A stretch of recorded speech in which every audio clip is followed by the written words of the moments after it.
Nhìn lại cái cách Mỹ tấn công Iran rồi là những cái vụ tấn công khác sử dụng tên lửa mới thấy rằng ngày nay để mà tấn công một mục tiêu cách xa hàng trăm thậm chí hàng nghìn km, con người không cần phải nhìn thấy đối phương bằng mắt thường, không cần phải lao vào cận chiến hay nã pháo mù mịt như trong những bộ phim chiến tranh ngày xưa. Chỉ cần một lệnh xác nhận, một cú ấn nút và phần còn lại được giao cho máy móc. Một quả tên lửa sẽ rời bệ phóng, tăng tốc lên gấp nhiều lần tốc độ âm thanh, tự tính toán, tự điều chỉnh, tự bám theo mục tiêu. Đấy là đang nói đến những mục tiêu di động, còn mục tiêu cố định thì đơn giản hơn nhiều. Từ khoảnh khắc đó, mọi thứ diễn ra trong im lặng lạnh lùng của thuật toán và cảm biến. Và điều khiến người ta thực sự tò mò chính là hành trình của những cái quả tên lửa này.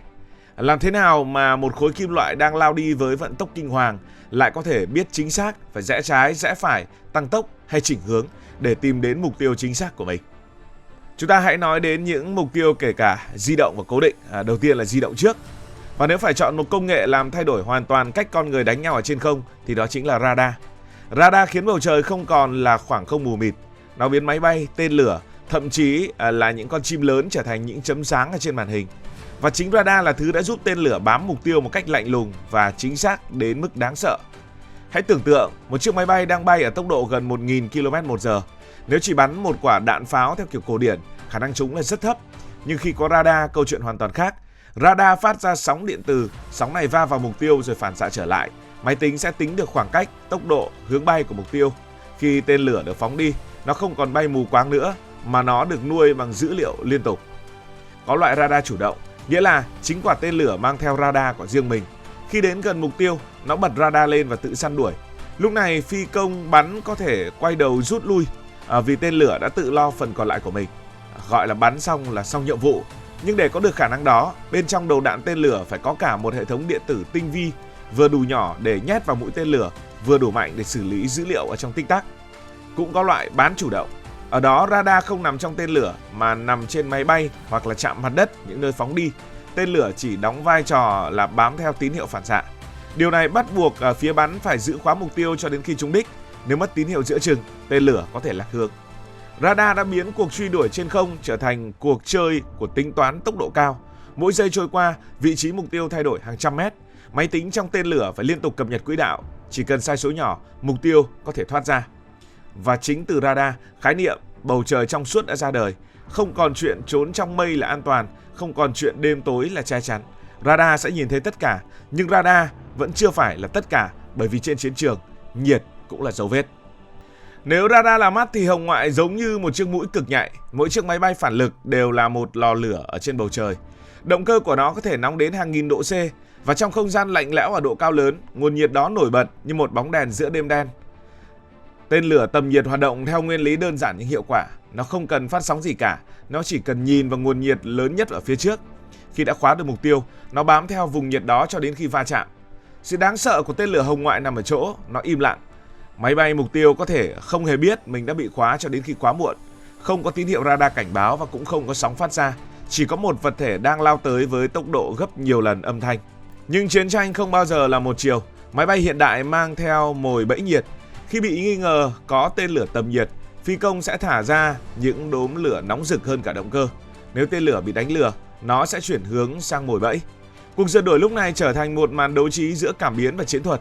Tên lửa càng hiện đại, nó càng phân biệt được hình dạng nguồn nhiệt, chuyển động, đặc điểm khí động học. Nó không chỉ tìm thứ nóng nhất mà còn tìm thứ nhiệt nhất của mục tiêu. Từ nhiệt, chúng ta lại bước sang ánh sáng, và đó là nơi laser xuất hiện. Hãy tưởng tượng bạn đang dùng một cây bút laser vô hình để chấm vào mục tiêu. Điểm đó không ai thấy bằng mắt thường, nhưng tên lửa thì thấy rõ. Nó bay theo chính điểm phản xạ đó. Dẫn đường laser thường được dùng trong tấn công mặt đất chứ không phải là tấn công di động.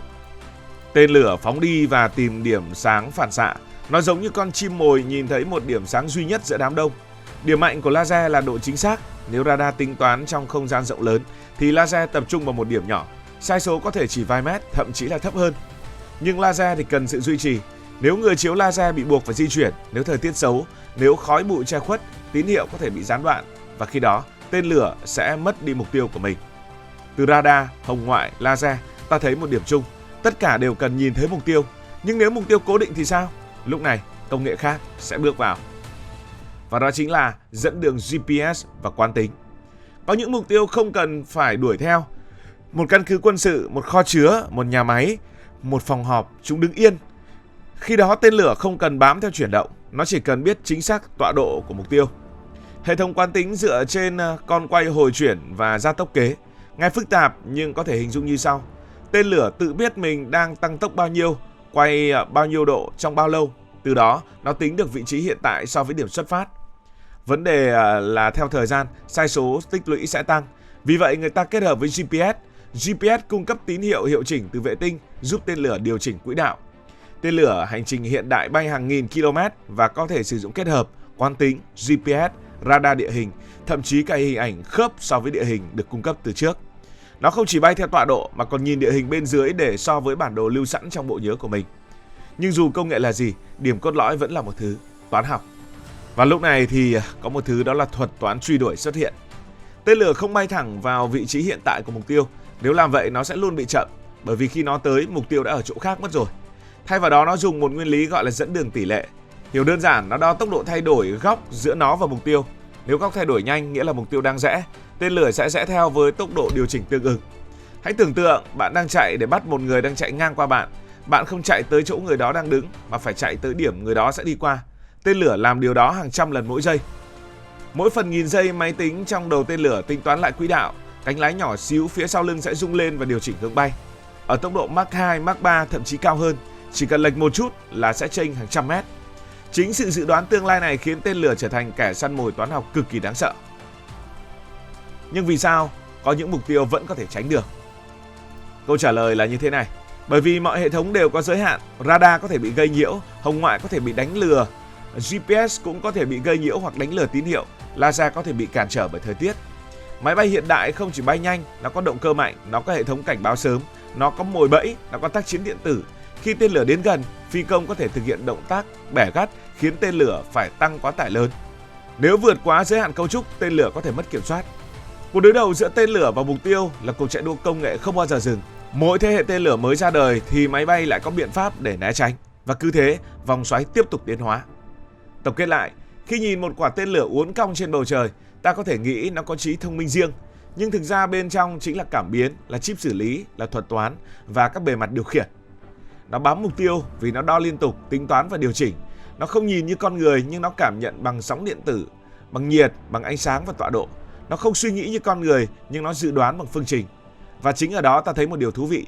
Chiến tranh hiện đại không chỉ là sức mạnh cơ bắp hay lượng thuốc nổ, nó là cuộc chơi của vật lý, của điện tử và toán học. Tên lửa bám mục tiêu không phải vì nó thông minh như phim, mà vì con người đã dồn vào đó hàng chục năm nghiên cứu về cảm biến, điều chỉnh và xử lý tín hiệu. Đằng sau một cú va chạm chỉ kéo dài phần nghìn giây là cả một hệ thống khoa học vận hành chính xác đến từng chi tiết nhỏ nhất. Và đó mới thực sự là điều đáng kinh ngạc. Cảm ơn vì đã quan tâm theo dõi câu chuyện này. Nếu cảm thấy thú vị, bạn có thể nhấn nút đăng ký kênh, bật chuông thông báo và chia sẻ. Còn bây giờ thì xin được nói lời chào tạm biệt.